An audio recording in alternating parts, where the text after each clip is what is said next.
Day number 29, 100 Days Journey for our CHCJC Church 45th Anniversary.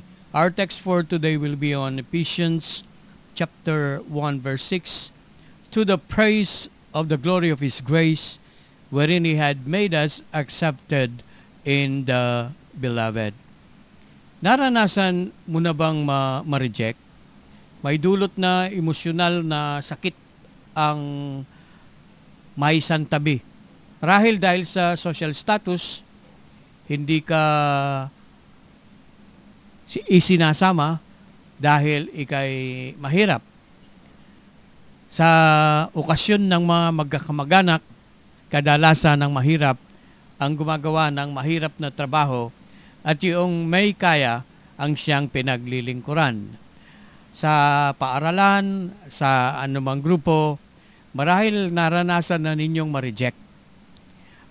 Marahil dahil dito ay kayo'y nagdamdam, kaya umiiwas na sa iba. At nagdulot ito ng isang malungkot na pangyayari sa buhay mo. Kaya nga itong bagay na ito'y iyong iniwasan o nagdulot ng kaba sa iyong dibdib. Kaya nga sa ating teksto ngayong araw na ito, makikita natin yung sinabi ng salita ng Diyos. Accepted in the Beloved. Baguhin na natin ang talo ng pag-iisip.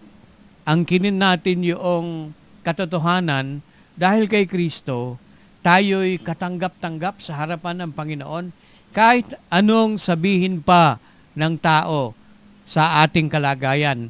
At dahil sa ating relasyon sa Panginoong Jesucristo, alam natin sa harapan ng Diyos, tayo'y katanggap-tanggap. Meron siyang dakilang layunin sa buhay natin.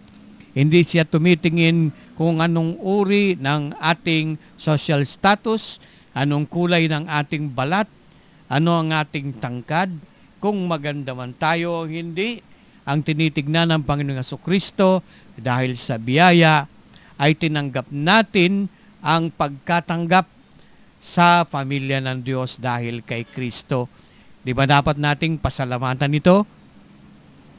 Ama, nagpapasalamat po kami dahil sa ginawa ng aming Panginoong Jesucristo at sa Kanyang dugo, kami naging katanggap-tanggap sa iyong harapan, o banal na Diyos.